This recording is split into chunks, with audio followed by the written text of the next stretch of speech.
The glass shattered before Maya Chen even registered what was happening. 1 second. She was balancing 3 plates of overpriced pasta for table 12. The next, a wine bottle exploded against the wall beside her head, sending Chianti and glass shards raining down like crimson hail. "You think you can disrespect me?" A man's voice, slurred and furious, cut through the elegant dining room of Belisario's. "You think because your daddy runs this city you can talk to me like I'm nobody?" Maya's heart hammered as she set down the plates with shaking hands. The restaurant had gone deadly silent. 30 wealthy patrons frozen mid-bite, watching the scene unfold like it was dinner theater they hadn't ordered. At table 6, a little girl was crying. She couldn't have been more than 9. Dark hair in elaborate braids, wearing a velvet dress that probably cost more than Maya's monthly rent. Tears streamed down her face as a drunk man in an expensive suit loomed over her, his face purple, with rage. "I didn't mean to," the girl sobbed. "I'm sorry. I'm so sorry." "Sorry doesn't cut it, you little. If you're enjoying this story so far, don't forget to hit the like button and subscribe. Drop a comment telling me where in the world you're watching from. I love hearing from you."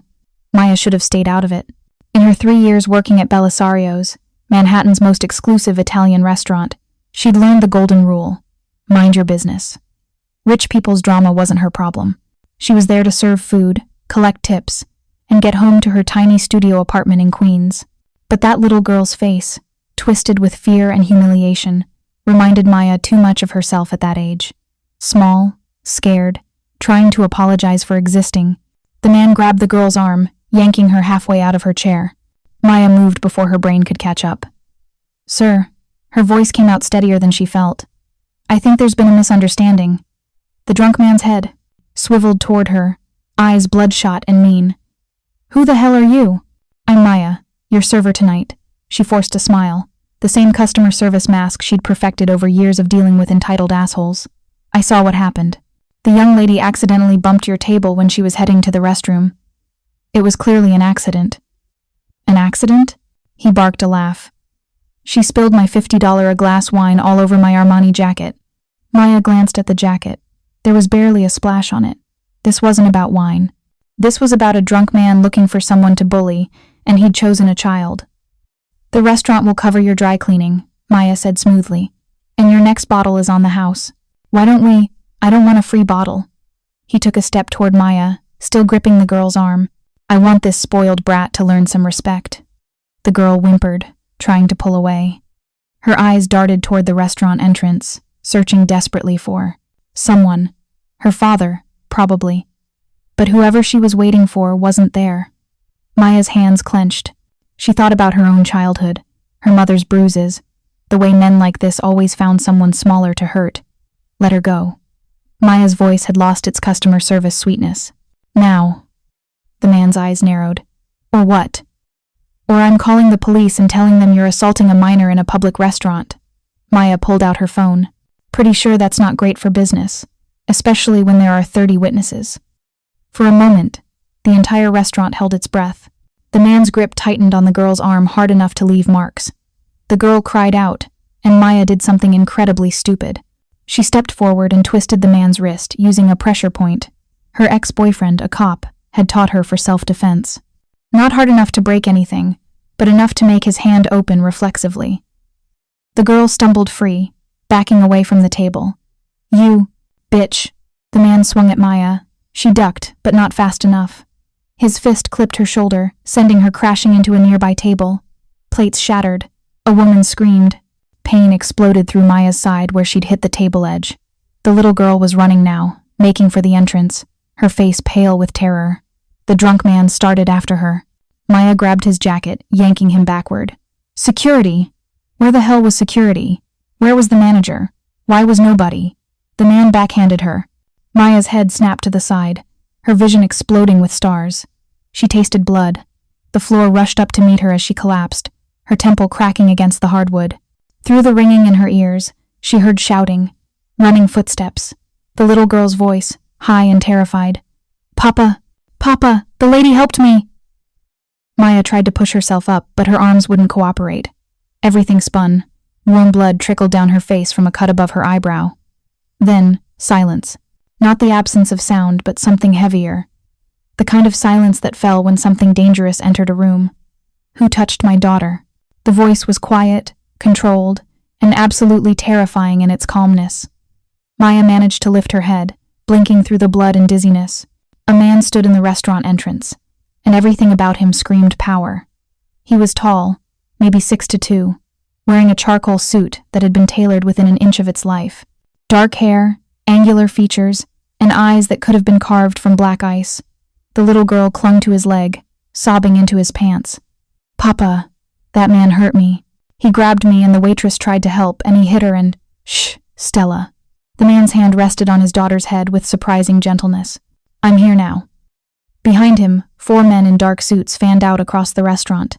They weren't restaurant security. They moved like soldiers, like predators, scanning the room for threats. Maya's stomach dropped. She knew who this was. Everyone in New York knew, even if they pretended not to. Antonio Valentino, owner of half the high-end restaurants in Manhattan, including this one. Businessman, philanthropist, and according to every whispered rumor, the head of the Valentino crime family. The drunk man had sobered up remarkably fast. "Mr. Valentino, I didn't know she was your daughter. She bumped my table and, you put your hands on a 9-year-old child." Antonio's voice never rose above conversational level, but every word landed like a hammer. "In my restaurant. It was a misunderstanding. You made my daughter cry." One of Antonio's men moved forward, and the drunk man took a step back, his face going white. "Please, I'm sorry. I'd had too much to drink. I didn't mean—" "Marco." Antonio didn't look away from the man. "Show Mr. Patterson out. Make sure he understands that he's no longer welcome in any establishment I own, and contact his employer. I think they should know what kind of man represents their company." Marco, a mountain of a man with a shaved head, smiled. It wasn't a nice smile. "With pleasure, boss." As they dragged the protesting drunk toward the back exit, Antonio finally looked down at Maya. She was still on the floor, blood dripping from her eyebrow, her shoulder throbbing where she'd been hit. She probably looked like hell. Antonio crouched beside her, and up close, he was even more intimidating. Not because he was physically threatening, though there was obvious strength in the way he moved. It was something else. Control, authority, the absolute certainty that he commanded every space he entered. "You defended my daughter." It wasn't a question. Maya tried to sit up, wincing. She was scared. He was hurting her. "You could have walked away." "I could have." Maya met his eyes, refusing to look away despite her spinning head. "But I didn't." Something flickered across Antonio's face. Surprise, maybe. Most people. Didn't hold his gaze. His daughter pulled free and knelt beside Maya, her small hands hovering like she wanted to help but didn't know how. "Are you okay? You're bleeding." "I'm fine, sweetheart." Maya managed to smile despite the pain. "Just a little bump. You saved me." The girl's brown eyes were huge and wet with tears. "That man was so mean and nobody did anything but you did." "Sophia." Antonio's voice was gentle but firm. "Step back, Kara. Let me look at her injuries." Sophia moved reluctantly as Antonio examined Maya with the clinical precision of someone who'd seen his share of injuries. His fingers were surprisingly careful as he tilted her chin, assessing the cut on her face. "You need medical attention. I need to finish my shift." Maya tried to stand, but the world tilted sideways. Antonio caught her before she fell, his hands steady on her arms. "Your shift is over." Enzo, an older man in a manager's uniform, appeared, his face pale and sweaty. "Yes, Mr. Valentino?" "This. The woman defended my daughter while your staff did nothing. While drunk men assaulted children in your dining room. Explain." Enzo's eyes darted to Maya, then back to Antonio. "Sir, I didn't realize we were in the kitchen when— You're fired." Antonio's tone was matter of fact. "Collect your things." "Mr. Valentino, please, I have a family." "You should have thought of that before you allowed my daughter to be terrorized while your employee." He looked at Maya's name tag. "Maya Chen risked her safety to do your job." Enzo opened his mouth to protest, thought better of it, and left. Antonio turned his attention back to Maya. "Can you walk?" "I think so." She couldn't. Her legs gave out after 2 steps, and Antonio caught her again, this time lifting her effortlessly into his arms. "I can walk," Maya protested weakly. Clearly. There might have been the faintest hint of amusement in his voice. "Stop arguing and let me help you." Papa's really strong, Sophia said, trotting alongside them. He carries me all the time. I'm a bit heavier than you, kiddo. You're not that heavy, Antonio said, carrying her toward the entrance. I've carried bodies. He stopped himself, glancing at Sophia. I've carried heavier things. Maya's head was spinning too much to process what he'd almost said. Outside, a black SUV waited at the curb. Marco opened the door, and Antonio settled Maya into the back seat with surprising gentleness. Sophia climbed in beside her. Where are we going? Maya asked as the vehicle pulled into Manhattan traffic. My private physician. Antonio sat across from them, his expression unreadable. You have a concussion and possibly a fractured cheekbone. I can't afford a private. You're not paying for anything. His tone left no room for argument. You were injured defending my daughter. Your medical care is my responsibility. Maya wanted to argue, but the world was getting fuzzy around the edges. Sophia's small hand found hers, squeezing, gently. What's your name? Sophia asked. Maya. That's pretty. Sophia smiled through her drying tears. I'm Sophia Valentino. You're really brave, Maya. Braver than anyone I've ever met. Maya looked at the little girl, sweet, innocent, clearly terrified by what had happened, and then at Antonio Valentino, one of the most dangerous men in New York. What had she just walked into? The physician's office was in a brownstone on the Upper East Side, the kind of place that didn't advertise and only accepted patients by referral, meaning patients who needed discretion, meaning people in Antonio Valentino's world. Maya sat on an examination table while Dr. Sarah Chen, no relation, though they'd joked about it, cleaned the cut above her eyebrow. You're lucky, Dr. Chen said, applying butterfly bandages. No stitches needed, but you definitely have a mild concussion. You need rest, no screens, and someone should monitor you for the next 24 hours. I live alone. Then you'll stay at the estate, Antonio said from where he stood by the window. Sophia was curled in a chair nearby, watching everything with wide eyes. I can't. You can, and you will. Antonio turned to face her. You have a concussion. You need monitoring. I have a doctor on staff and plenty of room. It's not a request. Maya's head throbbed too much to argue. Besides, he was right. Going back to her studio apartment alone with a head injury was stupid. Just for tonight, she conceded. We'll see. Dr. Chen finished bandaging Maya's eyebrow and handed her a bottle of pain medication. Take these as needed. And seriously, no working for at least 3 days. 3 days? Maya's stomach dropped. I can't miss 3 days of work. I need the money for— You don't work at Belisario's anymore, Antonio interrupted. Maya's heart stopped. What? I fired the manager. The restaurant will be closed for restructuring. He said it like he was discussing the weather. So you're unemployed. You can't just— Maya stood up too fast and immediately regretted it as the room spun. That's my job. That's how I pay rent. I have bills, student loans, my grandmother's nursing home, all of which will be handled. I don't want your charity. It's not charity. Antonio's expression was impossible to read. You saved my daughter from a violent drunk. You took a beating doing it. Consider it payment for services rendered. I didn't ask to be paid. I just did what anyone would. Anyone didn't. His voice went quiet, dangerous. 30 people in that restaurant. Rich people, connected people, people who could have helped. And they all sat there and watched while a 9-year-old girl was assaulted. You were the only one who moved. Sophia had started crying again, silently, tears rolling down her cheeks. Maya's anger deflated. Hey kiddo, it's okay now. I was so scared, Sophia whispered. And everyone just stared. They looked at me like I was doing something wrong, like it was my fault. Maya sat back down on the examination table, her legs unreliable. It wasn't your fault, Sophia. Not even a little bit. That's what Papa says, but— Sophia wiped her eyes. Mommy used to say I'm too clumsy, that I need to be more careful. Maybe if I'd been watching where I was going, Mama was wrong. Antonio's voice was sharp enough that both Maya and Sophia looked at him in surprise. He immediately softened. Your mother loved you, Stella, but she was wrong about that. You're not clumsy. You're 9. 9-year-olds bump into things. That's normal. She died, Sophia said to Maya, her voice small. 2 years ago. Cancer. I'm sorry, Maya said softly. Papa tries really hard, but he's busy a lot. So I go to restaurants with my nanny usually, But today Rosa was sick, so Papa came instead. Sophia looked at her father with something like worship. He always comes when I need him, even when he's in important meetings. He dropped everything tonight. Antonio's jaw tightened, but he didn't correct her. Dr. Chen cleared her throat. You're all set, Miss Chen. Rest, medication, monitoring. And Mr. Valentino? She gave him a pointed look.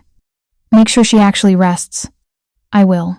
The Valentino estate was in Westchester, a 40-minute drive from Manhattan. Maya dozed off in the SUV, her head against the window, vaguely aware of Sophia's soft chatter and Antonio's occasional responses. When she woke, they were pulling through iron gates that looked like they could withstand a siege. The house beyond was not what Maya expected. Yes, it was massive. Yes, it screamed money. But it was also beautiful in an understated way. Stone and glass and wood, modern but warm, surrounded by gardens that even at night looked meticulously maintained. Welcome to our home, Sophia said as Marco opened the door. Do you like it? It's beautiful. Wait until you see the inside. We have a library with a rolling ladder like in the movies, and a pool, and my room has a window seat where I read. And, Sophia, Antonio lifted his daughter out of the SUV. Maya needs rest. You can give her a tour tomorrow. But Papa, tomorrow, Stella. A woman in her 50s met them at the entrance. Mr. Valentino, doctor. Martinelli said to prepare the blue room? Yes, thank you, Teresa. Antonio set Sophia down. This is Maya Chen. She'll be staying with us. Teresa's eyes took in Maya's disheveled appearance and bandaged face without judgment. Of course. Welcome, Miss Chen. Let me show you to your room. The blue room was on the second floor, and it was bigger than Maya's entire apartment. 4-poster bed with linens that probably cost more than her car. A sitting area with a couch and chairs. Windows overlooking the gardens. An ensuite bathroom with a tub that could fit 3 people. I'll bring up some clothes for you, Teresa said. You're about my daughter's size. And would you like something to eat? Maya realized she hadn't eaten since her lunch break. 7 hours ago. I don't want to be any trouble. No trouble at all. Soup and bread? That sounds perfect. Thank you. After Teresa left, Maya sat on the edge of the bed and tried to process what had happened. 1 hour ago she was serving pasta at Belisario's. Now she was unemployed, injured, and staying in a crime boss's mansion. Her phone buzzed. 3 texts from her grandmother's nursing home, all politely worded reminders that this month's payment was past due. Maya's chest tightened. Without her job, she couldn't cover the nursing home fees. Her grandmother would be moved to a state facility, the kind with overworked staff and peeling paint and patients left in hallways. A soft knock interrupted her spiral. Come in. Antonio entered, carrying a tray with soup and bread.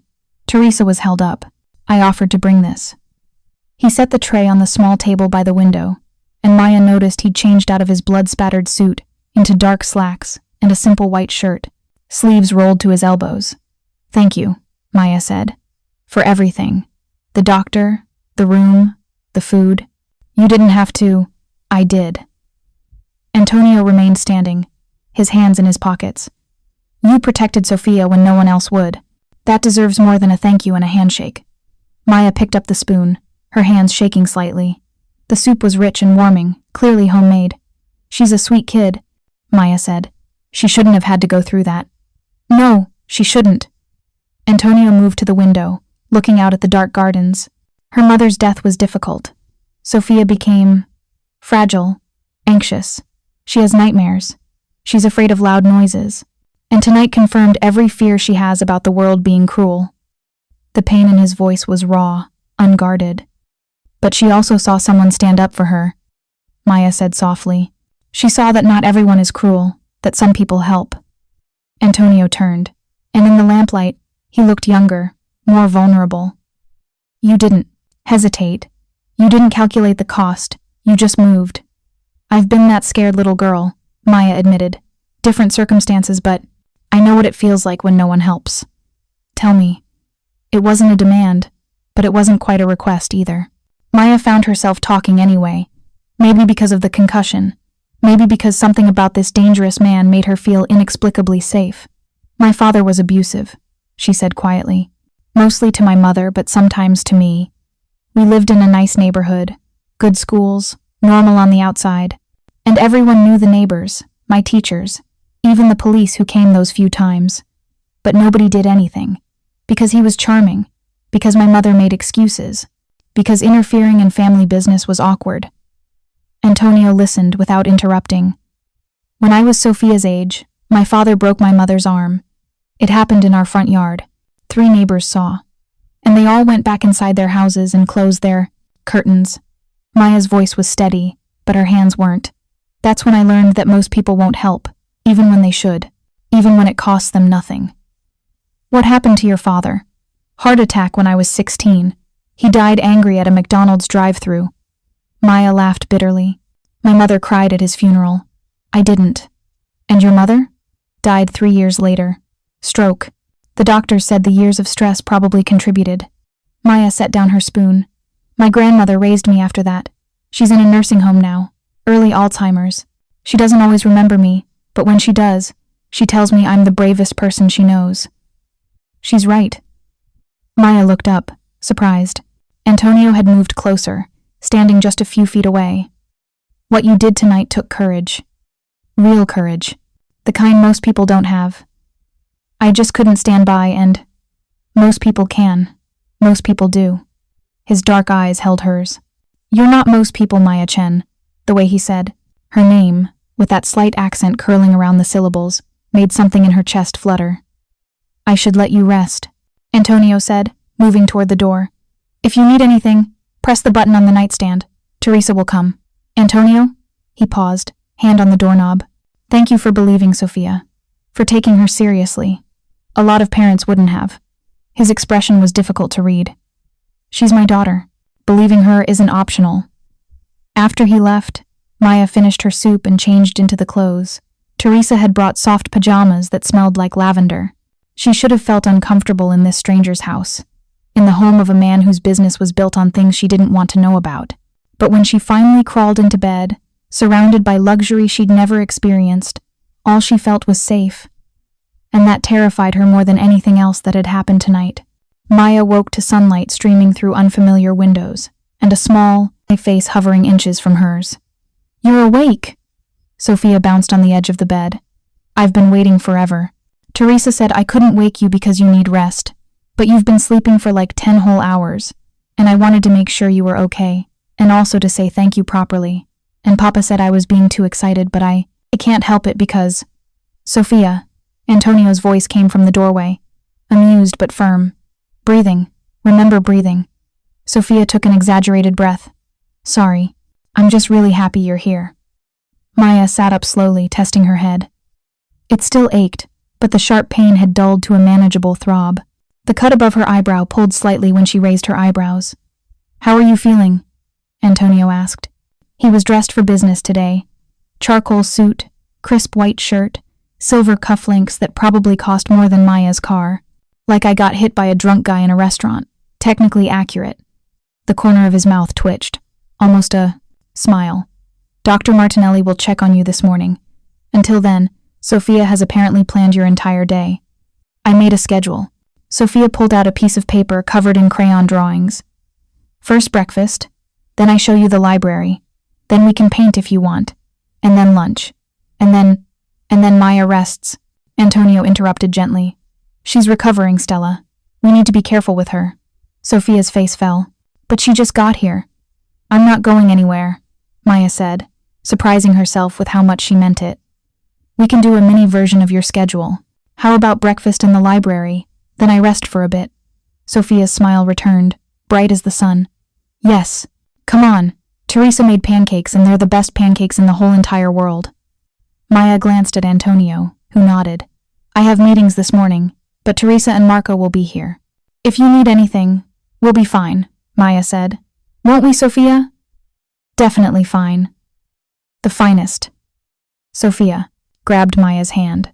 Come on. The dining room was less formal than Maya expected. Large windows overlooked the gardens, sunlight making everything warm and golden. A table set for 3, though Antonio didn't sit. I need to leave in 10 minutes, he said, checking his watch. Sophia, remember what we discussed? Maya is a guest, not a babysitter. I need to be respectful and let her rest when she needs to. Sophia recited it like a well-practiced lesson. Good girl. Antonio kissed the top of his daughter's head, and Maya saw the fierce love in the gesture. Whatever else Antonio Valentino was criminal, businessman, dangerous man, he was a devoted father first. His eyes met Maya's across the table. Thank you for this. She hasn't been this excited about anything in months. She's easy to be excited about. Something passed between them, unspoken but heavy with meaning. Then Marco appeared in the doorway, and the moment broke. Boss, the car's ready. I'll be back by 3. Antonio grabbed his phone and briefcase.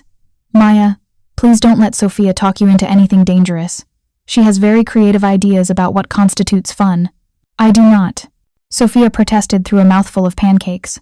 You tried to build a zip line from your bedroom window to the garden shed. That was one time. You attempted to adopt a family of raccoons you found in the garage. They were cute. Maya laughed, and it felt good, normal, like she was just spending time with friends instead of staying in a crime lord's mansion. After Antonio left, Sophia gave Maya the promised tour. The house was enormous, but somehow still felt like a home. Photos everywhere, Sophia at different ages. A beautiful woman who must have been her mother. Antonio smiling in ways Maya hadn't seen yet. The library was Sophia's favorite room, and Maya understood why.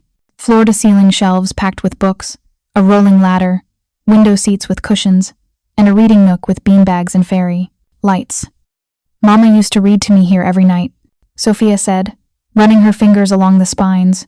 She did all the character voices. Papa tries, but he's not as good at the funny ones. What kind of books do you like? Fantasy, mostly. Magic and dragons and brave kids who save the world. Sophia pulled out a worn copy of the Chronicles of Narnia. This was Mama's when she was little. Papa says I can keep it forever. They settled into the window seat, and Maya found herself reading aloud while Sophia leaned against her shoulder. It was peaceful. Easy. The kind of moment that felt suspended in time. Maya didn't notice Teresa watching from the doorway with a soft smile. She didn't notice Marco radioing to Antonio. Boss, you should see this. The kid's actually relaxed. She was too focused on Sophia's delighted laughter when Maya did her best dragon voice. Reality came crashing back at lunchtime. Maya's phone had been buzzing all morning, but she'd ignored it, enjoying the bubble of self and normalcy. Now, sitting in the garden while Sophia drew pictures of dragons, Maya finally checked her messages. 12 missed calls, 23 texts, 3 voicemails, all from the same person, Richard, her ex-boyfriend. Her stomach clenched. The texts escalated from concern to angry to threatening. Where are you? Answer your damn phone. You think you can just ignore me? I know you're not at your apartment. We need to talk about the money you owe me. Don't make me come find you. Maya's hands shook.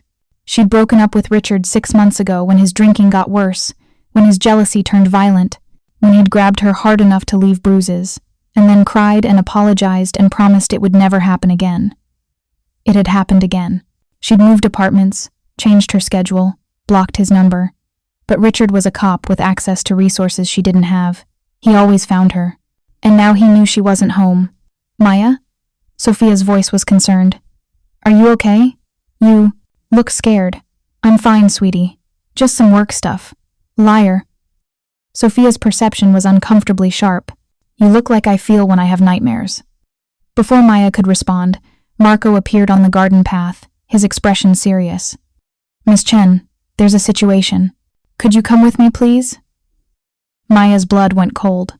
What kind of situation? Just come with me. Sophia, stay here with Teresa.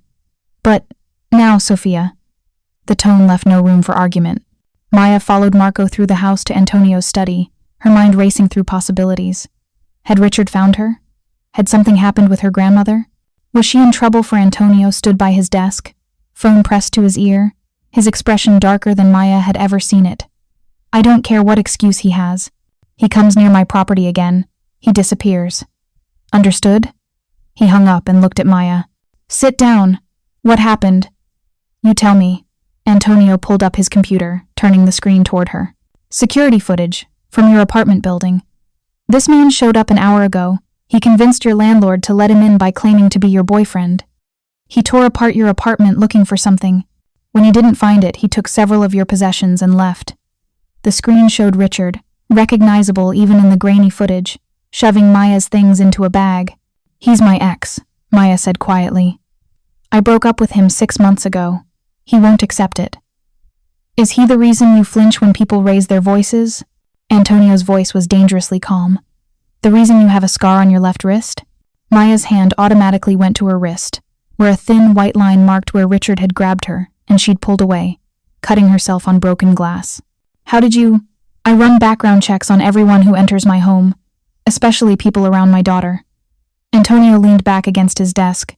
Detective Richard Morrison, NYPD, 34 years old. Decorated officer. 3 complaints of excessive force, all dismissed. 2 domestic disturbance calls to his address, both withdrawn. He's a cop. The complaints never go anywhere. They will now. Antonio's expression was ice. Tell me everything. So she did. The relationship that started sweet and turned sour. The drinking. The jealousy. The night he'd put his hands on her, and she'd finally had enough to leave. The months of harassment, blocked numbers, showing up at her work, her grandmother's nursing home, anywhere he thought he could corner her.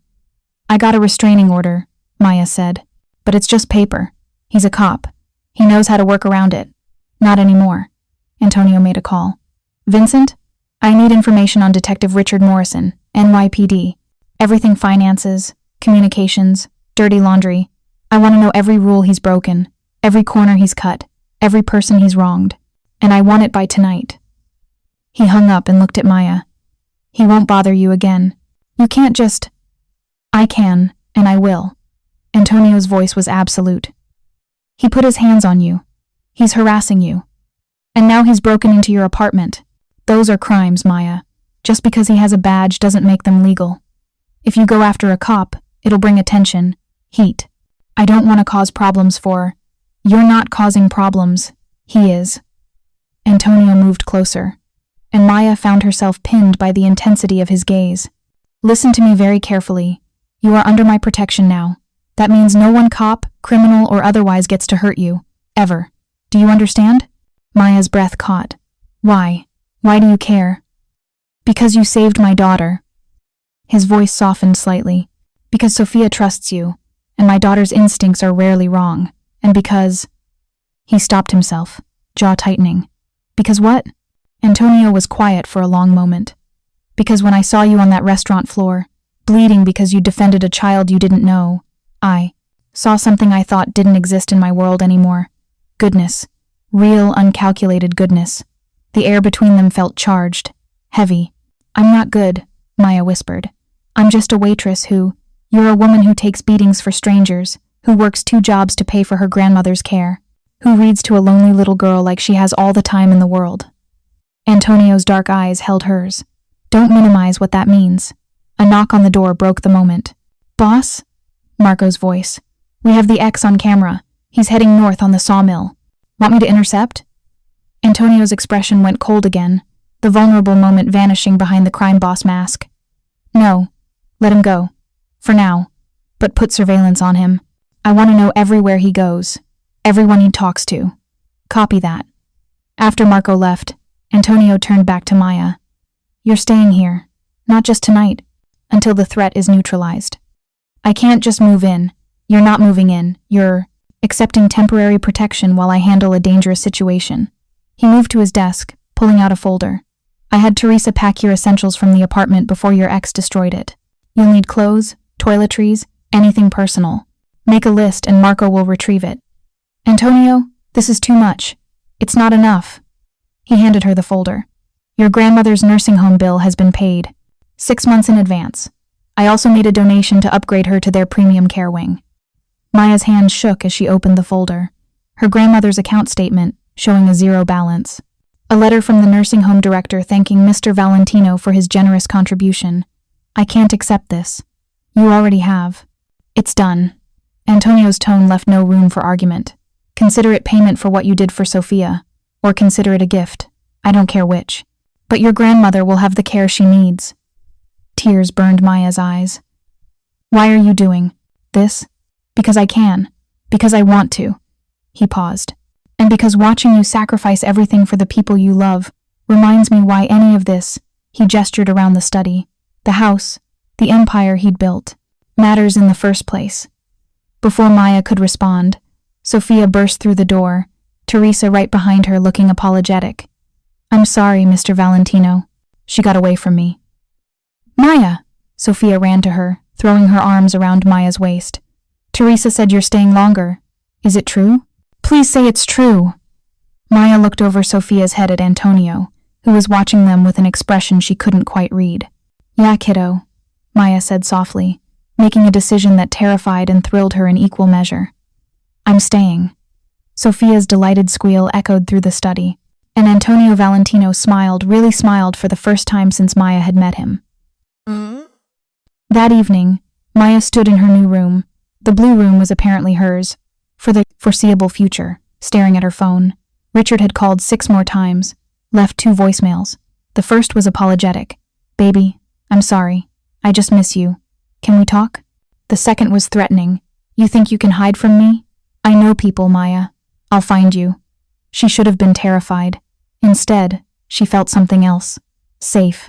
Protected by a dangerous man who'd promised no one would hurt her. It should have scared her how much she trusted that promise. A soft knock on her door. Come in. Antonio entered, still in his suit though his tie was gone and his shirt collar was open. He looked tired, human, less like the untouchable crime boss. Sophia wanted me to tell you goodnight. She's in bed but says she can't sleep until she knows you're really staying. Maya smiled. She's something special. She is. Antonio moved to the window, looking out at the gardens lit by landscape lighting. She hasn't connected with anyone like this since her mother died. She's asking if you can. Read to her tomorrow. And the next day. And possibly every day forever. I'd love that. You don't have to. I want to, Maya interrupted. She's a great kid, Antonio. And she's been through a lot. If reading to her helps, I'm happy to do it. Antonio turned, and in the low light, he looked vulnerable again. I don't know how to do this. The single father thing. Before Elena died, I handled business. She handled everything else. Home, Sophia, normalcy. Without her, I'm just... He trailed off. You're doing fine, Maya said gently. Sophia adores you. She feels safe with you. That's what matters. She feels safe because I've built walls around her. Security, guards, controlled environments. But tonight at dinner, she laughed. Really laughed. The way she used to before Elena got sick. And it wasn't because of the walls. It was because of you. Maya's chest tightened. Antonio, I'm not good at this, he interrupted. Relationships, connections, letting people in. My world doesn't allow for vulnerability. Caring about people makes you weak, makes you a target. I learned that when Elena died. She didn't die because you loved her. No, she died because I was careless. Because I underestimated an enemy. Because in one moment of distraction, someone I loved paid the price. His voice was raw. I swore I'd never let that happen again. That I'd keep Sophia so safe, so hidden, that no one could ever use her against me. But that's not living, Maya said softly. That's just surviving.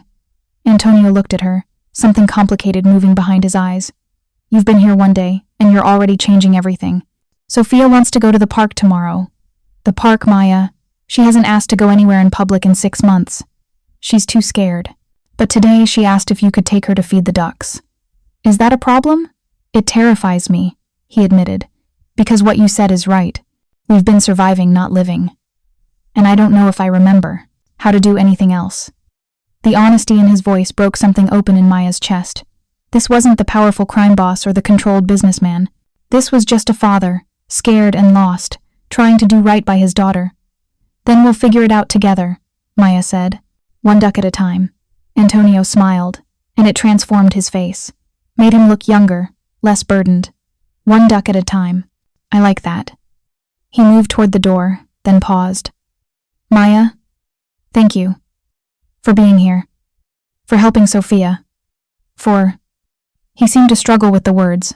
For being exactly what we needed, even when we didn't know we needed it.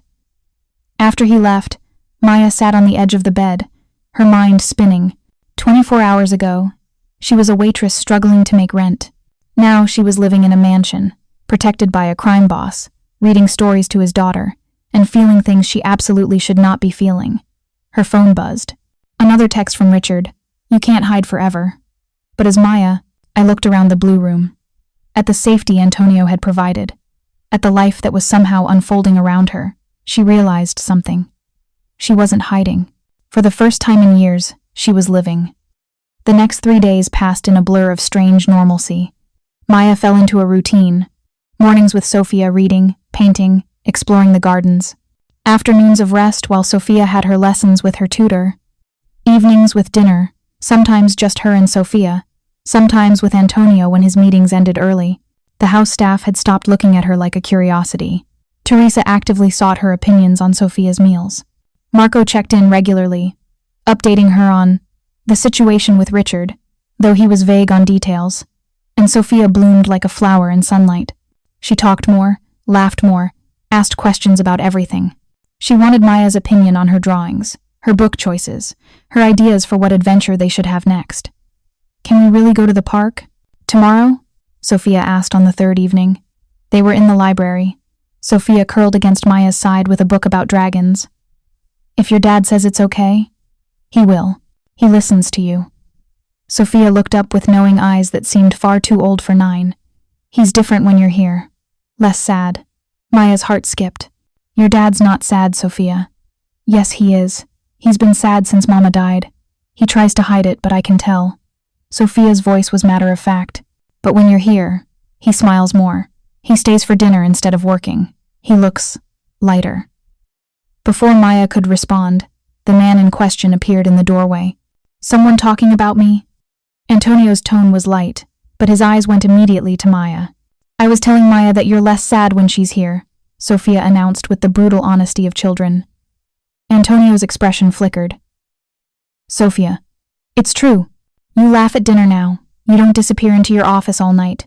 You read me stories." Again, Sophia sat up. Maya makes everything better. An uncomfortable silence settled over the library. "It's bedtime, Stella," Antonio finally said. "Go brush your teeth." "But now, please." Sophia huffed but obeyed, stopping to hug Maya goodnight. "Don't leave, okay? Promise." "I promise," Maya said, and meant it more than she should. After Sophia left, Antonio moved into the library, closing the door behind him. Maya's pulse quickened. "I'm sorry," she said quickly. "I didn't put those ideas in her head. I would never. I know." Antonio sat in the chair across from her, close enough that she could see the exhaustion in his face. "She's not wrong. I have been. Different. Since you arrived." "Different how?" "Present," he said simply. "For the first time in 2 years, I'm not just going through the motions. I'm actually here. With Sophia. Eating dinner. Reading stories. Living instead of just surviving." Maya's breath caught. "That's good, isn't it?" "It's dangerous." Antonio leaned forward, elbows on his knees. "Because it makes me want things I can't have. Makes me forget why I built those walls in the first place." "What things?" This." He gestured between them. "Whatever this is. This feeling that maybe my daughter could have something close to normal. That maybe I could have." He stopped himself. "Have what?" Maya's voice was barely a whisper. Antonio looked at her, and the intensity in his gaze made her heart race. "Something real. Someone who sees me as more than just what I do. Who isn't afraid of me. I'm not afraid of you. You should be." His voice was rough. "I'm not a good man, Maya. The things I've done, the world I live in, you protected your daughter. You're helping my grandmother. You took in a stranger who had nowhere to go." Maya leaned forward. "That sounds pretty good to me. You don't know everything. I don't need to know everything." Maya surprised herself with her certainty. "I know you love Sophia more than anything. I know you keep your promises. I know you make me feel safer than I've felt in years. That's enough." Antonio stared at her like she was speaking a language he didn't understand. "How can you be this trusting? After everything you've been through? Because not everyone is like the people who hurt me." Maya held his gaze. "And you've shown me nothing but kindness and protection. Why wouldn't I trust that? Because everyone wants something. Everyone has an angle. I don't want anything except to help Sophia. And maybe..." Maya hesitated. "Maybe to figure out what I'm supposed to do with my life now that everything's changed. If you're hooked on this story, make sure to subscribe and turn on notifications so you never miss an upload. Your support means everything and helps me bring you more emotional stories like this one."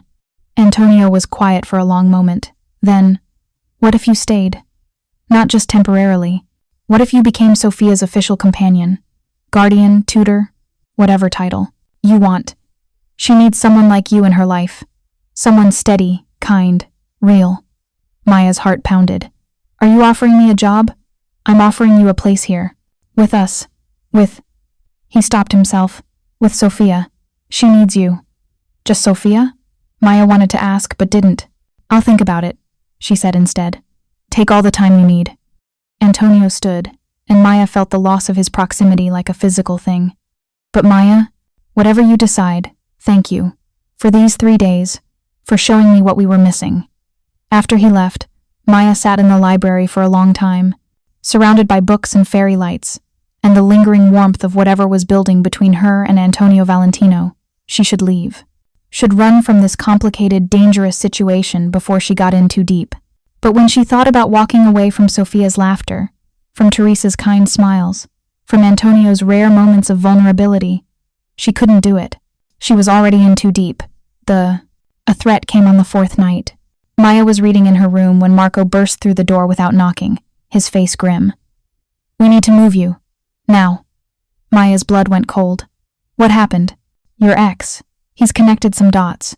We have intelligence he's planning something for tomorrow. Boss wants you and Sophia relocated to a safe house until we handle it. Where's Sophia? With Mr. Valentino. Come on. Maya followed Marco down the hallway, her heart racing. They found Antonio in Sophia's room, his daughter wrapped in a blanket, her face pale with fear. Papa says we're going on an adventure, Sophia said, but her voice shook. But it feels like when we left after Mama died. Like something bad is happening. Nothing bad is going to happen, Antonio said firmly.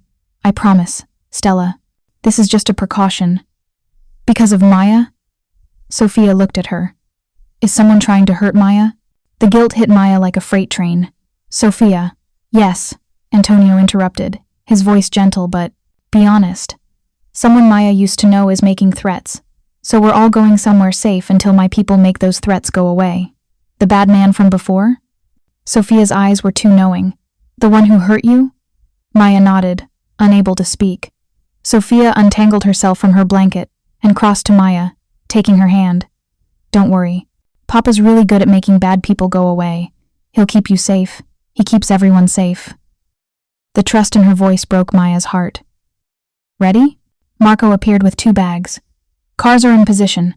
They moved through the house quickly, efficiently. Maya caught glimpses of men with guns, security monitors showing the perimeter, the kind of military precision that reminded her exactly what Antonio's world really was. 3 SUVs waited in the driveway, engines running. Antonio carried Sophia, who'd fallen asleep again, her head on his shoulder.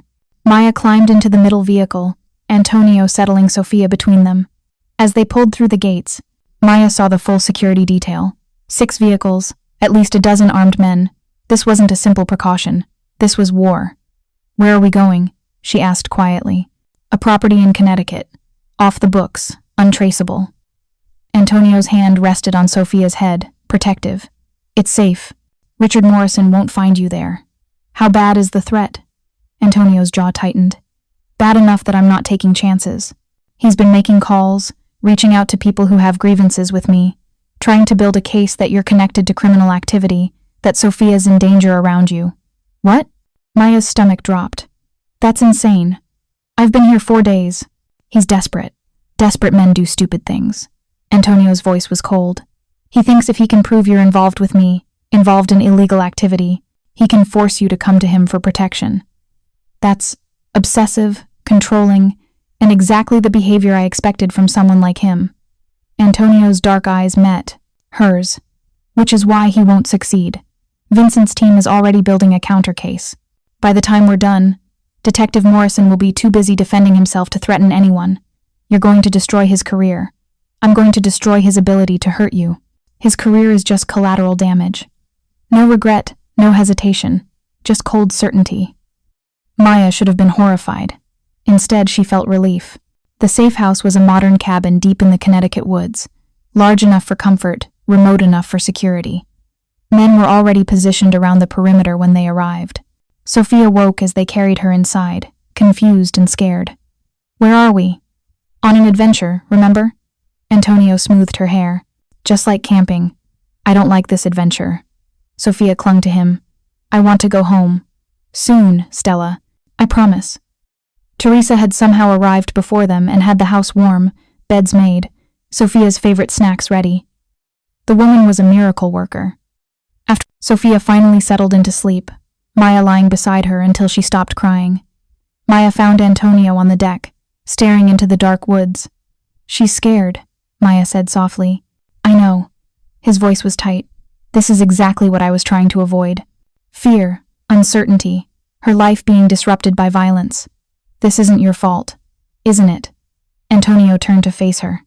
"If I hadn't brought you into our lives, if I'd just paid you off and sent you on your way, then Sophia would still be miserable. I'd still have an obsessive ex. And we'd both be alone." Maya moved closer. "You didn't create this problem, Antonio. You're solving it, by putting you both in danger, by protecting us." Maya's hand found his arm. "There's a difference." Antonio looked down at where she touched him, and something shifted in his expression. "You're not afraid. You should be terrified. Armed men, safe houses, a cop with a vendetta. Any rational person would be running. Maybe I'm not rational." Maya smiled slightly. "Or maybe I trust you to keep us safe." "Why?" The question was raw. "Why do you trust me? Because every time something scary happens, you show up. Because you listen to Sophia when she's scared. Because you didn't have to help me, but you did anyway." Maya's voice softened. "And because when you look at me, I don't feel like a victim or a burden. I feel like someone worth protecting." Antonio's hand covered hers, warm and solid. "You are worth protecting, Maya. You're worth—" He stopped himself. "Worth what?" "Everything," he breathed. "You're worth everything." The air between them crackled with tension. Antonio's other hand came up to cup her face, his thumb gentle on her bruised cheek. "I shouldn't want this," he murmured. "Shouldn't want you. It's complicated and dangerous and I don't care," Maya whispered. Antonio's control snapped. He kissed her, and it was nothing like Maya expected. Not demanding or aggressive, but gentle, almost reverent, like she was something precious he was afraid to break. Maya melted into him, her hands fisting in his shirt, everything else falling away except this, the warmth of his mouth, the strength of his arms, the rightness of being held like she mattered. When they finally broke apart, Antonio rested his forehead against hers. "This changes everything. I know. We can't go back. I don't want to." Antonio pulled her closer, and Maya let herself be held. Let herself feel safe in the arms of a dangerous man who'd somehow become her everything in just 4 days. Neither of them saw the figure watching from the tree line, camera in hand, capturing every moment. Richard Morrison smiled in the darkness. He'd found them. The gunshot shattered the Connecticut morning like breaking glass. Maya jerked awake, her heart slamming against her ribs. For a disorienting second, she didn't know where she was. Unfamiliar ceiling, unfamiliar bed. Then memory flooded back. Safe house, Sophia, Antonio, the kiss. Another shot, closer this time. "Maya!" Sophia's scream cut through the house. Maya ran, her bare feet slapping against hardwood. Sophia's room was empty, the window open, curtains billowing in the cold morning air. "No, Sophia!" Maya's voice cracked with panic. A hand grabbed her arm, spinning her around. Marco, his face grim, blood seeping through his shirt sleeve. "They breached the perimeter. Got past 3 of our men." His voice was tight with pain. "Boss is engaging them now. We need to get you to the panic room." "Where's Sophia?" "She ran when the shooting started. We're searching." "No." Maya pulled free. "I'm finding her. Miss Chen, I have orders." Maya was already running. Down the stairs, through the main room where furniture had been overturned, toward the back door that stood open to the woods beyond. Small footprints in the morning dew. Sophia's shoes. Maya plunged into the forest. "Sophia!" Her voice echoed through the trees. "Sophia! It's Maya! Where are you?" Behind her, more gunfire. Men shouting. The chaos of violence that had invaded their sanctuary. Maya pushed deeper into the woods, following the footprints, her mind racing. Sophia was terrified, running blind, probably not even knowing where she was going. A flash of pink between the trees. "Sophia!" The little girl was huddled behind a fallen log, her pajamas torn, her face streaked with tears and dirt. When she saw Maya, she burst into fresh sobs. I'm sorry. I heard the loud noises and I got scared and I ran and I don't know where Papa is and..." Maya dropped beside her, pulling her close. It's okay. You're okay. I've got you. I want Papa. Sophia's whole body shook. Where's Papa? Is he hurt? Your Papa is fine. He's handling the bad men. Maya hoped that was true. But we need to get you back to the house where it's safe. I'm scared. I know, baby. Me too. But we're going to be brave together, okay? Just like the dragon in your story. Remember? The brave dragon who protected the village? Sophia nodded against Maya's shoulder. Good girl. Now hold my hand and don't let go, no matter what. They started back toward the house, moving slowly, Maya's eyes scanning the trees for threats. Every snapping twig made her heart race. Every shadow could be danger. They were 50 feet from the clearing when Maya heard it. Footsteps, heavy, deliberate, coming from the left. She pulled Sophia behind a tree, pressing a finger to her lips. Sophia's eyes were wide with terror, but she stayed silent. A man emerged from the trees, not one of Antonio's security. This man wore tactical gear, carried a rifle, moved with the precision of someone trained, and his eyes locked directly onto their hiding spot. Found them, he said into a radio. Target and the kid, northwest quadrant. Maya's blood turned to ice. They knew Sophia was here. This wasn't just about her anymore. The man started toward them. Maya did the only thing she could think of. She grabbed a thick branch from the ground and stepped out from behind the tree, putting herself between the armed man and Sophia. Don't, she said, her voice steadier than her hands. Don't come any closer. The man laughed. Lady, you're holding a stick. I've got a rifle. How do you think this plays out? I think it plays out with you leaving that little girl alone. Can't do that. Boss wants leverage. The kid's leverage. He raised the rifle. Now you can come quietly or I can make this messy. Your choice. Maya tightened her grip on the branch. She was going to die. But maybe, just maybe, she could buy enough time for someone to find Sophia. Run, Sophia, Maya said quietly. When I move, you run back to the house as fast as you can. But, run, Maya charged. It was stupid, suicidal, and completely futile. But in that split second, all she could think was that Sophia needed to get away. The man was fast, but surprise was on Maya's side. She swung the branch with everything she had, catching him in the ribs. He grunted, stumbled, and Sophia ran. Then his fist connected with Maya's stomach and she went down hard, the air exploding from her lungs.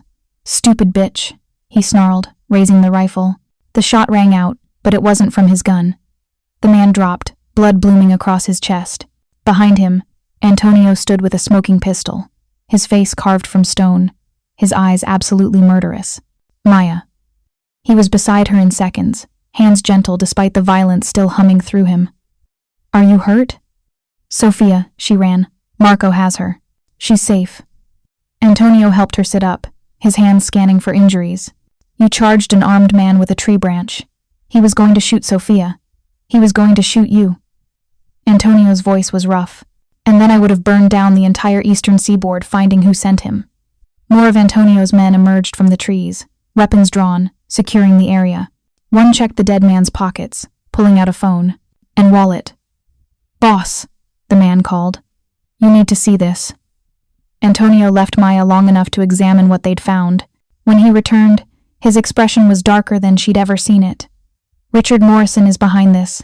These men are private contractors he hired using money from evidence room thefts. Antonio's jaw clenched. He's been skimming for months, building a fund to come after you. After us. Maya felt sick. How many men? Were there 6 in total? 3 are dead, 2 are in custody, 1 escaped. Antonio pulled her to her feet. We need to move.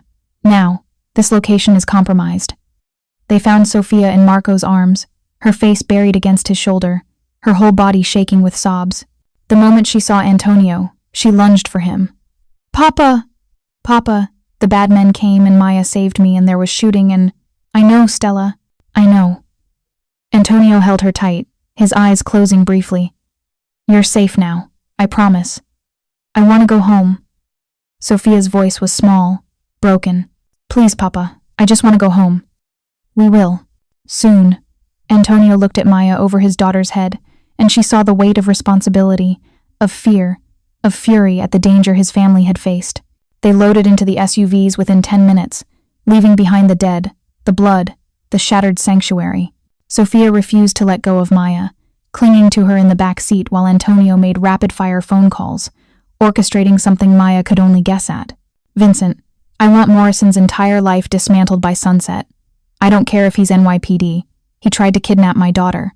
Yes, my daughter was here. No, we're moving to the primary estate. Full lockdown protocol. And Vincent, when you find him, I want him alive. I have questions that need answers. The drive back to Westchester took 90 minutes. Sophia fell into an exhausted sleep against Maya's shoulder, her tears finally dried. Maya stroked her hair, numb with shock and adrenaline come down. You were brave. Today, Antonio said quietly. Maya looked at him. I was terrified. Bravery isn't the absence of fear. It's acting despite it. His dark eyes held hers. You put yourself between an armed man and my daughter without hesitation. That's not just brave, Maya. That's extraordinary. I couldn't let him hurt her. I know. Something shifted in Antonio's expression. That's why I need you to understand something. This, he gestured at the convoy of armed vehicles, at his sleeping daughter, at the aftermath of violence. This is my world. This is what being close to me means.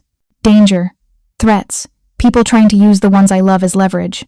I know what I'm signing up for. Do you? Antonio's voice was intense. Because it doesn't get easier. It gets harder. More complicated. More people will come after us. After Sophia. After you if they think you matter to me. Do I? Maya asked quietly. Matter to you? The question hung between them. Antonio's hand found hers, his thumb, tracing circles on her palm. You matter more than you should. More than is safe. More than I ever intended. Maya's breath caught. Antonio, I'm not good at this, he interrupted. Feelings, vulnerability, letting people in. I've spent 2 years building walls to keep everyone at arm's length, to keep Sophia safe by keeping her isolated. But you walked into my life and dismantled every defense I had. You made me want things I'd convinced myself I didn't need. What things? Connection. Partnership. Someone to share this weight with. His voice dropped lower. Someone to come home to who sees me as more than just what I do. Who makes me want to be better than what I've become. Maya's heart hammered. I don't want you to be different than you are. You should. You should want someone uncomplicated. Someone safe. Someone whose world doesn't include armed attackers and panic rooms and... Maya leaned across the seat and kissed him. It was brief, interrupted by Sophia's presence between them, but enough to silence his protests. When she pulled back, Antonio's eyes were dark with emotion. I don't want safe, Maya whispered. I want real. And this you, Sophia, this complicated, dangerous, beautiful thing we're building, this is real. Antonio's hand cupped her face, gentle despite the violence still thrumming through him. If you stay, everything changes.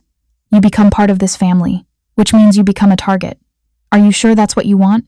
Maya looked down at Sophia, sleeping peacefully despite the horror she'd witnessed. Thought about the past 4 days, how this broken little family had somehow become hers. I'm sure, she said. The Valentino estate was on full lockdown when they arrived. Armed men at every entrance, snipers on the roof, the kind of security that screamed danger. Teresa had Sophia's room ready, a warm bath drawn, fresh pajamas laid out. Maya helped the exhausted girl bathe, washing the dirt and fear from her hair while Sophia clung to her. Are the bad men gone? Sophia asked, her voice small. Your papa's making sure of it. Will they come back? Maya thought about lying, about offering easy comfort. But Sophia deserved honesty. I don't know, baby. But I promise your papa and I will keep you safe. Always. You're not leaving? The fear in Sophia's eyes was heartbreaking. Even though scary things keep happening, you're not leaving us? No, sweetheart, I'm not leaving. Promise? I promise. After Sophia finally fell asleep in Maya's bed, refusing to be alone, Maya found Antonio in his study. He stood at the window, a glass of whiskey in hand, staring out at the grounds now crawling with security. She's asleep, Maya said softly. Good. He didn't turn around. I failed her, Maya. Again. You haven't. I brought danger into her life. First Elena, now you. Everyone I care about becomes a target. Maya moved closer. That's not your fault, isn't it? Antonio finally faced her, and she saw the raw anguish in his expression. My wife died because of my enemies. My daughter lives in fear because of my world. And now you. His voice broke. You almost died today because I was selfish enough to want you in our lives. Stop. Maya closed the distance between them. You didn't make Richard Morrison a violent obsessive. You didn't make those contractors attack us. You protected us. You saved us. I shouldn't have had to. Antonio set down his glass with too much force, the crystal cracking. If I was a better man, I'd send you away. Somewhere safe, far from me, and the danger I bring. But you're not going to. Maya's hands found his chest, feeling his heart racing beneath her palms. Because you know I wouldn't go. Because Sophia needs me. And because... She took a breath. Because you need me too. I do. The admission seemed torn from him. God help me, I need you. I need the way Sophia lights up when you're near. I need the way you call me on my bullshit. I need the way you make this cold house feel like a home. His hands covered hers. I need you, Maya Chen. And that terrifies me more than any threat I've ever faced. Maya rose on her toes and kissed him, pouring everything she couldn't say into it. The fear, the relief, the fierce certainty that she was exactly where she belonged. Antonio responded with controlled intensity, his hands sliding into her hair, deepening the kiss until Maya forgot how to breathe. When they finally broke apart, both breathing hard, Antonio rested his forehead against hers. Stay, he whispered. Not as Sophia's companion, not as temporary protection. Stay as family. As mine. Yours? Maya's voice shook. Mine. His eyes burned. If you'll have me, have us. This complicated, dangerous, broken family that somehow isn't as broken when you're in it. Maya thought about her old life struggling to make rent, juggling 2 jobs, alone except for a grandmother who barely remembered her. Thought about these 4 impossible days that had given her purpose, connection, love. Yes, she breathed. Yes, I'll stay. Antonio kissed her again, and this time there was no hesitation, no control, just raw need and relief, and the fierce promise of protection. They were interrupted by a knock on the door.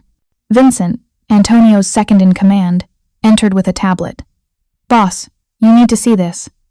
Antonio's expression immediately shifted back to business. What is it? Morrison. We found him, and you're not going to like where. The tablet showed security footage from an abandoned warehouse in Queens. Richard Morrison, surrounded by 5 men with weapons, standing over a map of the Valentino estate. He's planning another attack, Vincent said. Tonight. Full assault on the compound. He's reached out to the Russo family, offered them information about your security protocols in exchange for manpower. Antonio's entire body went rigid. The Russos. Maya didn't know who they were, but she recognized the danger in after Antonio's voice. I have men in position, Vincent continued. We can move on him now. Take him and his crew before they organize. Do it. Antonio's voice was ice. I want Morrison alive. The others are expendable. Copy that. Vincent left to coordinate. Antonio turned to Maya, and she saw the cold calculation of a man about to go to war. I need to handle this. Tonight. Will you stay with Sophia? Of course. Marco will be posted outside her room. 4 men in the hallway. You don't open that door for anyone but me or Teresa. Understood? Antonio, be careful. His expression softened slightly. I'm always careful. But tonight, I'm also very motivated. He pulled her close, kissing her forehead. Stay safe. Keep Sophia safe. And Maya, when I come back, we're going to have a very long conversation about what happens next. I'll be here. After he left, Maya returned to Sophia's sleeping form in her bed. She curled around the little girl, holding her close, listening to the sounds of men preparing for violence. This was her life now, beautiful and terrifying in equal measure. She'd chosen it, chosen them, and she wouldn't trade it for anything. The call came at 2 and Maya jerked awake to her phone buzzing. Vincent's name on the screen. Hello? Miss Chen. Vincent's voice was carefully neutral. There's been a situation. Mr. Valentino asked me to inform you he'll be delayed. Maya's stomach dropped. What kind of situation? Is he hurt? He's unharmed. But the operation didn't go as planned. Morrison had more resources than we anticipated. What does that mean? A pause. It means we're in a standoff. Morrison is holding 2 of our men. Mr. Valentino is negotiating their release. Oh my God. He wanted me to assure you that everything is under control, that he'll be home soon. Vincent didn't sound convinced. But in the meantime, stay put. Keep Sophia safe. We've increased security around the estate. After he hung up, Maya sat in the darkness, Her mind racing. Antonio was in danger, real danger, and there was nothing she could do but wait.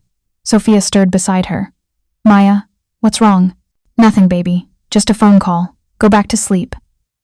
Was it Papa? Sophia's eyes were wide and knowing in the darkness. Something bad happened, didn't it? Maya hesitated. Sophia had already been lied to so much, protected from truths that affected her life. She deserved better. Your Papa is handling a situation, Maya said carefully. He's okay, but he might be late coming home. Because of the bad man who hurt you. Yes. Sophia was quiet for a moment. Then, Papa always comes home. He promised me after Mama died. No matter what happens, he always comes home. The certainty in her voice broke Maya's heart. He will, Sophia. I promise. They lay in the darkness, neither sleeping, both waiting for the man they loved to come home safe. Dawn was breaking when Maya finally heard it. The sound of vehicles, multiple engines. She went to the window and saw the convoy pulling through the gates. He's back, she whispered to Sophia. Your Papa's home. They ran downstairs together, Sophia's small hand tight in Maya's. The front door opened and Antonio entered, blood on his shirt, exhaustion carved into his face, but alive. Papa, Sophia launched herself at him. Antonio caught her, holding her tight, his eyes closing briefly. Hey Stella, I'm home. You promised you'd always come home, and I always will. He kissed the top of her head, then his eyes found Maya over Sophia's head. The relief in his gaze was overwhelming. After Sophia was convinced her father was truly okay and allowed Teresa to take her for breakfast, Maya found Antonio in his study. He'd changed his shirt, but the exhaustion remained. Tell me, Maya said. Antonio poured himself a whiskey, despite the early hour. Morrison's in custody. FBI custody. Vincent arranged it. Turns out Morrison's theft from the evidence room is federal business. He's looking at 20 years minimum. That's good, right? It's over, Antonio confirmed. His crew scattered. The Russos backed down when they realized they were backing the wrong horse. You're safe, Maya. Really safe. The tension Maya had been holding for hours finally released. And you? You're okay? Few close calls, nothing serious. He set down his glass and moved toward her. But being in that warehouse, negotiating with desperate men while knowing you and Sophia were here waiting, it clarified some things. What things? Antonio's hands framed her face, his thumb gentle on her cheek. That I don't want to waste any more time. That life is short and uncertain, and the people who matter should know they matter. Antonio, I love you. The words came out rough, like he wasn't used to saying them. I don't know when it happened, somewhere between you defending my daughter and charging armed men with tree branches. But I love you, Maya Chen. Completely. Terrifyingly. And I need you to know all that before anything else happens. Maya's eyes filled with tears. I love you too. I have since you carried me out of that restaurant like I was something precious. Since you paid my grandmother's bills without asking for anything in return. Since you showed me what it means to be protected instead of controlled. Antonio kissed her, deep and claiming, pouring everything he couldn't say into it. When they finally broke apart, both breathless, he pressed his forehead to hers. Marry me. Maya froze. What? Marry me, Antonio repeated, his voice certain. Make it official. Make this family real. Give Sophia the mother she deserves and me the partner I need. Marry me, Maya. We've known each other 5 days. I don't care. I've learned more about who you are in 5 days than I learned about some people in years. His hands tightened on her. I know you're brave, loyal, honest. I know you put others before yourself. I know you love my daughter like she's your own. I know you make me. I want to be better than what I've become. That's enough. Your world will become yours. I won't lie and say it's easy, but you've already proven you can handle it. You've faced danger without flinching, protected Sophia without hesitation, stood by me when any sensible person would run. His dark eyes held hers. You're already part of this family, Maya. I'm just asking to make it official. Maya thought about everything that had happened. The chaos, the danger, the impossible connection that had formed in just days. It was crazy, reckless. Exactly the kind of impulsive decision she'd never made before. Yes, she heard herself say. Yes, I'll marry you. Antonio's smile was blinding. He kissed her again, lifting her off her feet, spinning her around like they were in a movie instead of standing in a crime boss's study at dawn. "Papa? Maya?" They broke apart to find Sophia in the doorway, her eyes wide. "Were you guys kissing?" Sophia's voice was odd. "Yes," Antonio said. "No," hesitation. "And we need to talk to you about something important. Come here, Stella." Sophia approached cautiously. Antonio sat in his desk chair and pulled her onto his lap, keeping Maya close with his other arm. "How would you feel," Antonio said gently, "if Maya stayed with us forever? Officially? As part of our family?" Sophia's eyes went huge. "You mean like a mama?" "If that's okay with you." Maya's voice shook. "I would never try to replace your mama. But I love you, Sophia. And I love your papa. And I want to be here for both of you, if you'll let me." For a long moment, Sophia just stared at them. Then her face crumpled, and she started crying big, gasping sobs that shook her whole body. "Sophia?" Antonio's voice was worried. "Stella, what's wrong?" "Nothing's wrong." Sophia threw her arms around both of them. "I'm just so happy. I've been wishing and wishing for a new mama, but I felt bad because it meant I was forgetting mama. But then Maya came and she's so nice and she saves me and reads to me and I love her so much and—" "Breathe, baby," Maya said, laughing through her own tears. "Breathe." "So yes, you want Maya to stay?" Antonio asked. "Yes," Sophia shouted. "Yes, yes, yes, yes." They held each other in the morning light, this impossible family that had formed in fire and chaos and love. Antonio kissed Maya's temple, then Sophia's head, his arms wrapped around both his girls. "Then it's decided," he murmured. "Welcome to the family, Maya Chen. Officially." Outside, the sun rose over the Valentino estate. Security guards walked their posts. The gardens bloomed. Life continued, dangerous and beautiful, and real. And in his study, surrounded by the two people who'd somehow become his entire world, Antonio Valentino finally let himself hope. Hope that the walls he'd built could become windows, that isolation could become connection, that surviving could become living, all because a brave woman had defended his daughter in a restaurant and he refused to walk away. 3 months later, the small chapel in Westchester was filled with flowers and soft music. Maya stood in a private room, staring at her reflection. The dress was simple but elegant white silk that Teresa had helped her choose. Her grandmother's necklace at her throat, borrowed from the nursing home where she now thrived in premium care. "You look beautiful," Rosa said from her wheelchair. Her grandmother was having a good day, her eyes clear and present. "Your grandfather would be so proud." "I miss him," Maya whispered. "He's here, watching, probably arguing with the priest about something." Rosa laughed. "And he's glad you found someone who protects you, who sees how special you are." A knock on the door. Sophia peeked in, wearing a flower girl dress she'd helped design. "Maya, it's time. Are you ready?" "I'm ready." Sophia took her hand as they walked toward the chapel. "I've been practicing calling you Mama. Is that okay? Or do you want me to still say, Maya?" Maya's eyes filled with tears. "Whatever feels right to you, baby. Mama feels right." Sophia squeezed her hand. "Is that weird? That it feels right so fast?" "No, sweetheart. When things are meant to be, they just feel right." The chapel doors opened. The small gathering, Teresa, Marco, Vincent, a few of Antonio's trusted men, Maya's grandmother stood. But Maya only had eyes for Antonio. He stood at the altar in a dark suit, his expression vulnerable and open in a way she'd never seen in public. When their eyes met, he smiled, and it transformed his face completely. Sophia led Maya down the aisle, then took her place as flower girl with enormous pride. As Maya reached Antonio, he took her hands, his grip warm and certain. "Hi," he whispered. "Hi yourself." The ceremony was short, personal. They'd written their own vows. "Maya," Antonio began, his voice steady despite the emotion in his eyes. "5 months ago, you walked into my life with a bowl of soup and a brave heart. I defended my daughter when no one else would.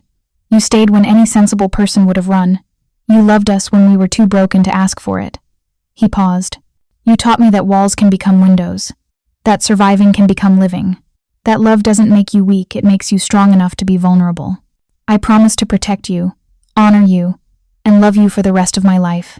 You and Sophia are my world, and I will never take that for granted." Maya had to pause to collect herself before she could speak. Antonio, you scared me at first. Not because of who you are, but because of how much I wanted to stay. How quickly you and Sophia became home. You showed me what it means to be protected instead of controlled, to be valued instead of tolerated, to be loved for who I am, not despite it. Her voice shook. I promised to stand beside you through the chaos and the calm, to be Sophia's mother in every way that matters, to be your partner, your equal, your family. You gave me a life worth living, and I choose to live it with you. Always. There wasn't a dry eye in the chapel.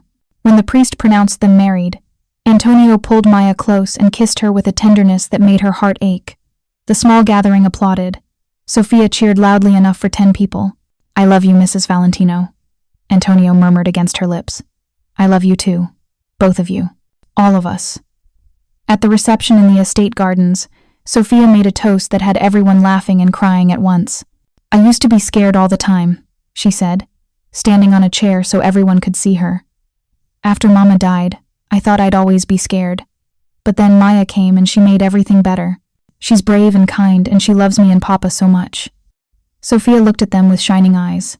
So I'm really happy she's my mama now, and I promise to be the best daughter ever, even when I'm being difficult, which Papa says is often. Very often, Antonio confirmed, but his voice was warm with love. As the sun set over the gardens, Maya danced with Antonio, while Sophia twirled nearby with Marco, who'd apparently become her favorite dance partner. Happy? Antonio asked, holding Maya close. Deliriously, terrifyingly, completely. She looked up at him. You? I didn't think I could be this happy again. Didn't think I deserved it. His hand tightened on her waist. Thank you for proving me wrong. Thank you for finding me in that restaurant. For seeing something worth protecting. You were always worth protecting, Maya. I just had the privilege of being the one who got to do it. They swayed together as the stars came out, surrounded by family and friends, guarded by men with weapons, but protected by something stronger. Love. Trust. The fierce certainty that they'd found their place in each other. Sophia ran up, grabbing both their hands. Can we do family movie night, please? It's tradition on special days. Stella, it's our wedding night. Please, Papa? Just one movie? Then you and Maya can do boring grown-up stuff. Antonio looked at Maya, who was trying not to laugh. What do you think, Mrs. Valentino? Family movie night on our wedding night? Sounds perfect to me. So they did. All 3 of them curled on the couch in Antonio's study, their study now, watching Sophia's favorite movie about dragons and brave kids saving the world. Sophia fell asleep between them, her head on Maya's lap, her feet in Antonio's. And as Maya stroked the little girl's hair, meeting Antonio's eyes across their daughter, she realized something. This was the life she'd been meant to find. Not the one she'd planned, but the one she needed. Chaotic, dangerous, beautiful, and absolutely, perfectly right. Epilogue. Epilogue UIS. 6 months later, Maya stood in Sophia's school, watching her daughter because Sophia was absolutely her daughter now present her science project to a room full of parents and teachers. The girl who'd once been too scared to attend public events now spoke confidently about volcanic reactions, her hands gesturing enthusiastically. She's amazing, Antonio murmured beside Maya, his arm around her waist. She's your daughter. Of course she is. Our daughter, he corrected. And half her confidence comes from you. It was true. In the 6 months since the wedding, Sophia had transformed. Regular therapy helped. But more than that, having a stable, loving home with 2 parents who showed up for her, that's what made the real difference. Maya had transformed too. She'd enrolled in online classes, finishing the social work degree she'd abandoned years ago. Antonio supported it completely, even adjusting his schedule so he could be home when she had exams. Mrs. Valentino? Sophia's teacher approached.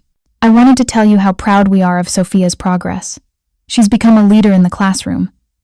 The other children look up to her. She's worked hard, Maya said, warmth flooding her chest. She has, and having such supportive parents clearly makes all the difference. The teacher smiled.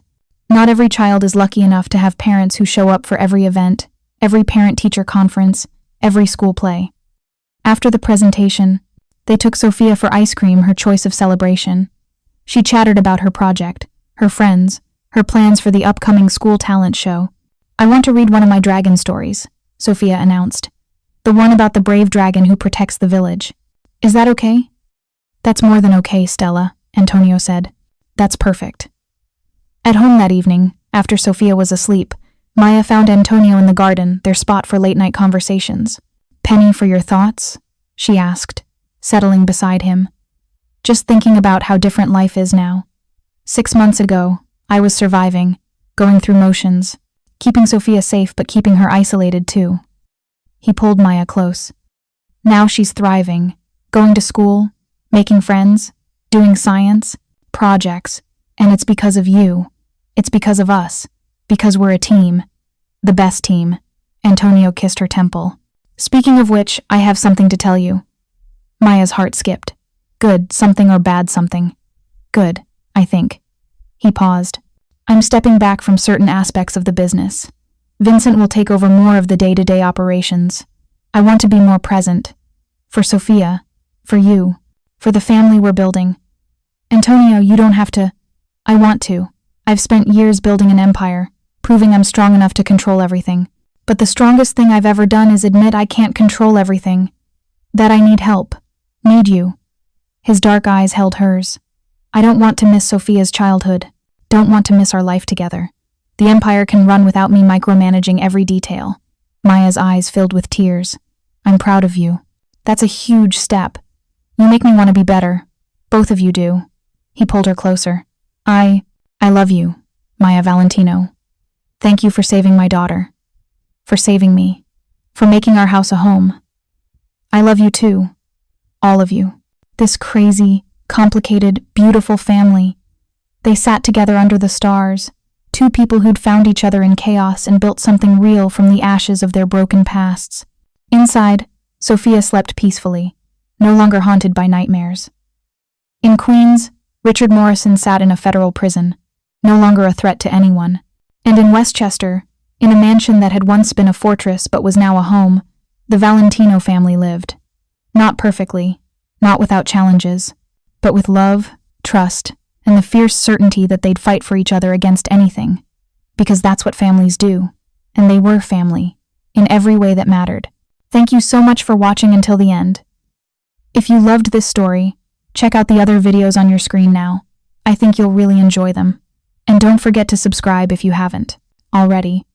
See you in the next story.